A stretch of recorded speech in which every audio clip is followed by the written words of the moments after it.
I think if we look back at the 25-26 season for the Noodsberg growers and for the Noodsberg mill, we had, I'd say, an interesting year. It wasn't really poor and it wasn't really great. It was the first year where we really had to adapt to all growers being 24/7 hauliers, which brought with it its own challenges, not just for growers, but I think for the miller too, adapting to no longer having a 9,000 ton yard out there in order to manage a lot of its cane supply and the flow of it, which certainly then also impacted on the productivity of the mill. I think if we had to be really harsh on everybody, the mill didn't perform well, and growers probably also didn't deliver as well. We had a lot of no cane hours, which were very unfortunate, and we therefore lost a lot of opportunity at the mill to crush.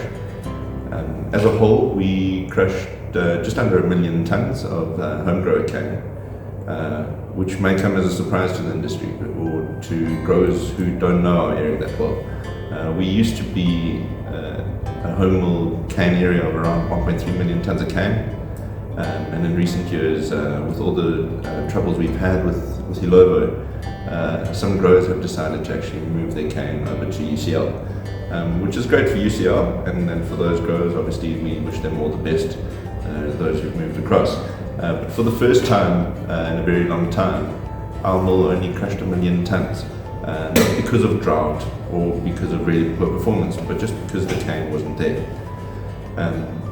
The drought from 2024, or the drier periods in 2024, which then impacted the crop for 25, as we are a 24-month cycle or 18 to 24-month cycle crop, certainly also played a role. So our yields were a lot lower than what we expected.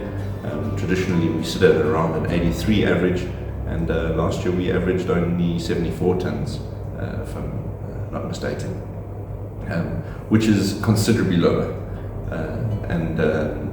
So growers obviously felt that, and together with the dry spells and then the very wet December and January, we got impacted, particularly our N12s, got impacted by a lot of rust, and that also then impacted the quality of the cane. I think we still see some of the carryover years impacting our cane quality. Unfortunately, our quality last year trailed our 5-year average by around 0.3%, so we sat at 11.09, which is acceptable, but obviously we'd like to do better. If we look at the reasons for that, as mentioned, the weather definitely played a role, and the carryover over the years would have impacted that.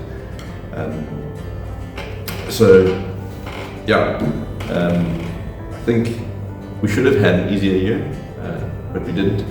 As mentioned, some of the challenges that we had there. As a whole, I think growers are very happy with how the season went. To be honest, when we started the season, we were sitting at a cane price of just over 7.7. Everybody was smiling, and it was all looking very great for the season. But as we moved through the season, we saw the very weak world price and the very strong rand start to really impact our LMDE, as well as then the imports that came into the country. This severely impacted obviously the LMDE, and as we know, we aren't sitting at the 7.7 anymore. We're sitting at a lot lower than that, and that impacts growers, particularly if the price drops at the end of the season.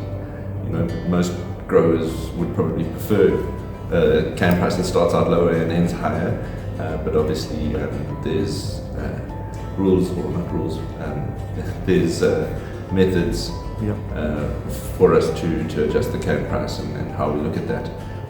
But yes, it definitely does impact the growers.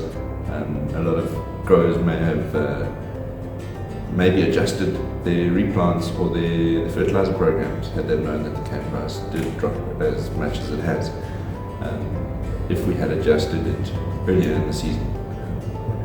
But we saw a lot of those imports coming in the latter part of the season, and then obviously we felt a lot of them now in December, January and February. So it remains to be seen what happens to the cane price. The challenges that THL brings with it, those obviously also weigh heavy on everybody's mind, because there's a lot of uncertainty that sits there. We really don't know where it's going. And yes, while we aren't THL growers, we understand that it impacts the entire grower community and then obviously also the industry. We certainly hope and are faithful that a plan will come together, whether that is liquidation or a funded liquidation. We aren't sure of at the moment, so we remain hopeful that the board and its task team who are dealing with it find a solution together with the DTIC and whoever the new owners may or may not be.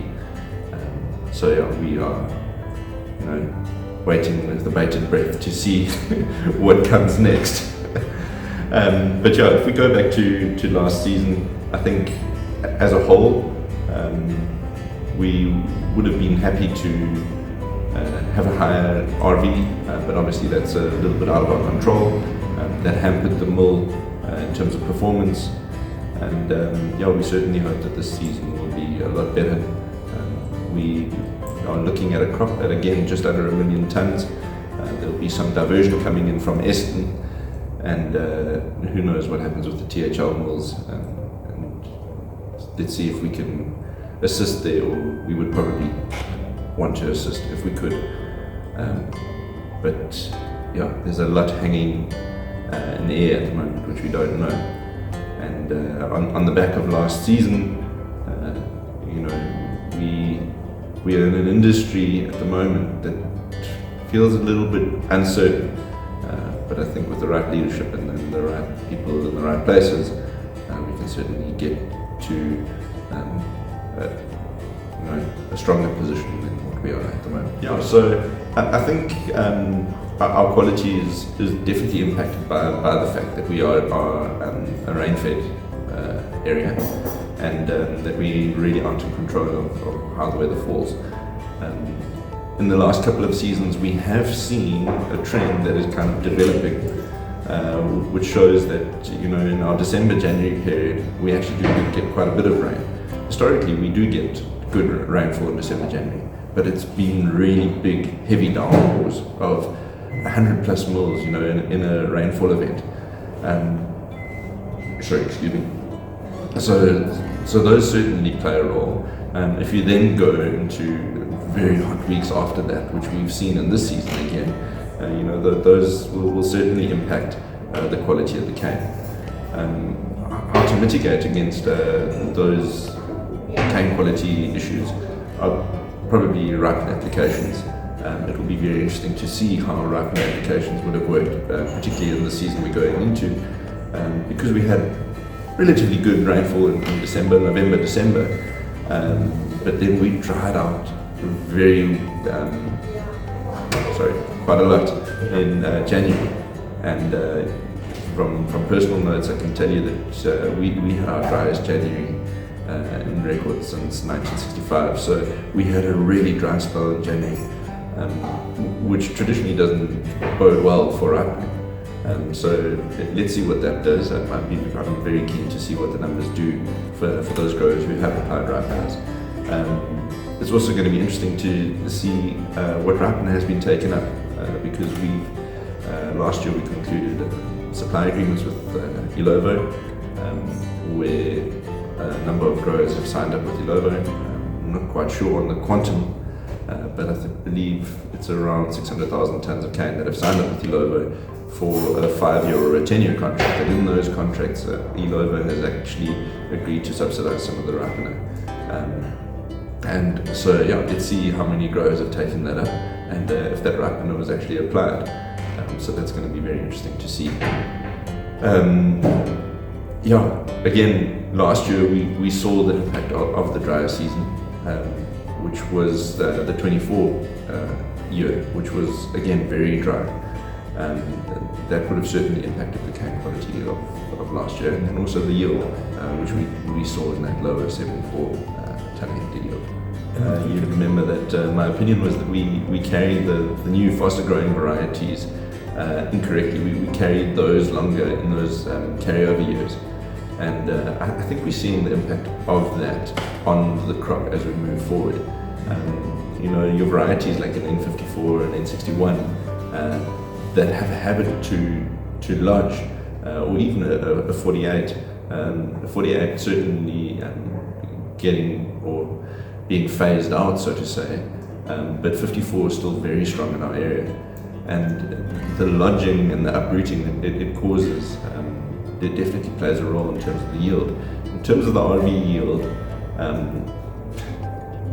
I think one would really have to buckle down into the numbers and see what that really plays out as. From personal experience, our numbers are relatively similar across the board, but I think it would be interesting to see if you compared cut age and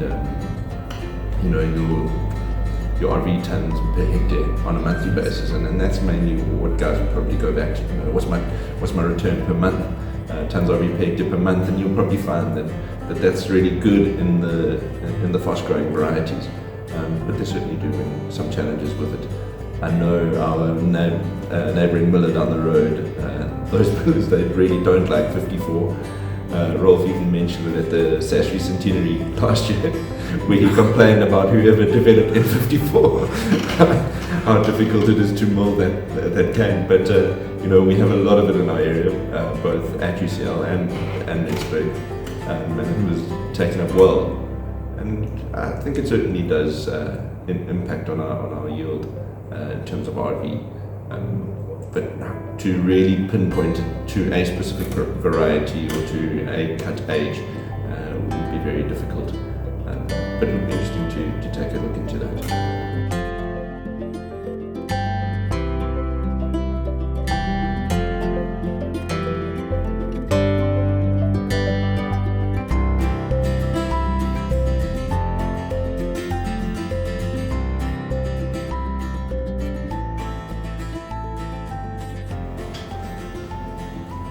If you were to ask any grower in the Midlands North to summarise the 2025-26 season in a single phrase, I'm sure many would concur that cane quality in particular was extremely relevant. Average RV year on year between Noodsberg and UCL declined by between 1 and 0.5% respectively. As we know, RV is a sum of a number of different factors. In a dryland environment like the Midlands, weather in particular plays an extremely important role, as well as various pest and disease factors. With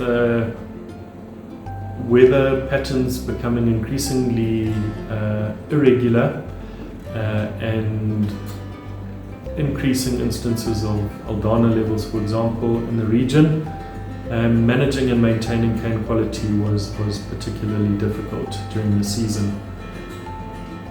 As we know, RV is a major driver of grower proceeds, and having a difficult year meant that growers really had to be cognizant of managing costs and planning operations to ensure that cash flows were balanced, or managing their cash flows under the circumstances. From a cane growers perspective, we provided support to growers in various different forms, cash flow forecasts, rates, scenario plans, etc., just to help growers in their decisions during the season. From a milling perspective, a total of 2.13 million tonnes of cane was crushed in the Midlands. Of this, 1.13 million tonnes was crushed at UCL, and just under 1 million tonnes was crushed at Noodsberg. There was a significant shift of cane supply from between mills, which did create an opportunity for growers to expand their existing operations or for new growers to develop cane enterprises on their farms. And this was as a result of Noodsberg lifting its cane moratorium or expansion moratorium. So from a cane grower's perspective, supporting growers in accessing finance to expand their operations or for new growers to develop their cane enterprises was certainly a focal point during the course of the year. From a small-scale grower perspective, the Noodsberg MCC identified the need to construct its own office as it does not have its own dedicated facility. So a proposal was put forward to the Canegrowers board and was approved, and that is something that we will be focusing on during the latter part of the season and the start of the new season. And what this will do is provide a central place for our small-scale growers to get together, to access information, and also to support their operations in various different respects. In addition to this, the regional transformation intervention projects started to bear fruits.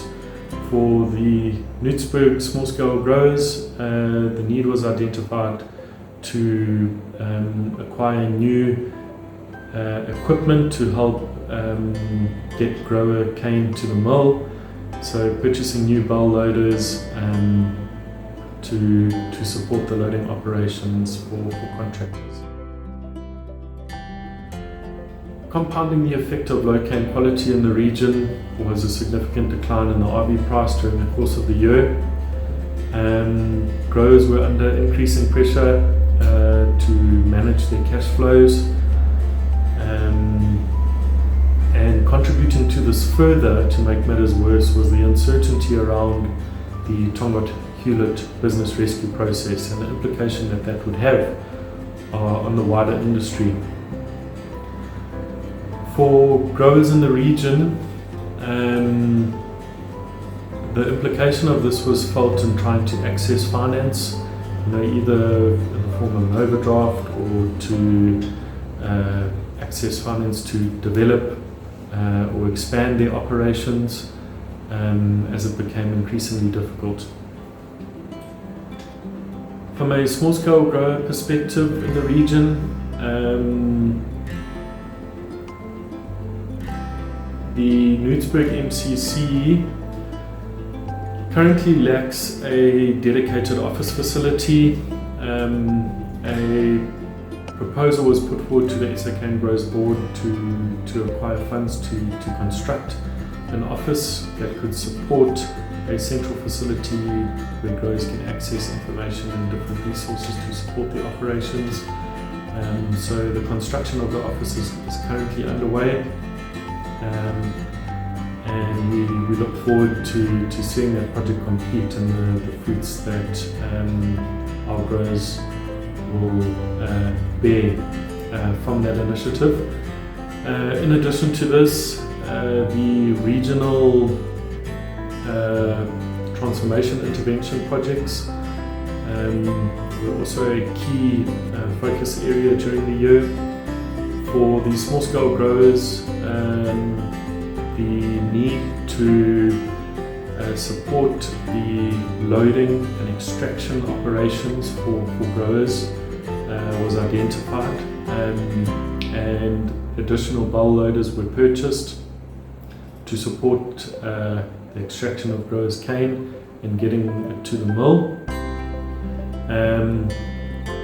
And it was critical from a cane grower's perspective to support that process in terms of putting forward rates and business plans to support those projects to ensure that they are sustainable into the future and that our growers can continue to reap the benefits of the initiative in perpetuity. And we look forward to building on those projects in the upcoming season.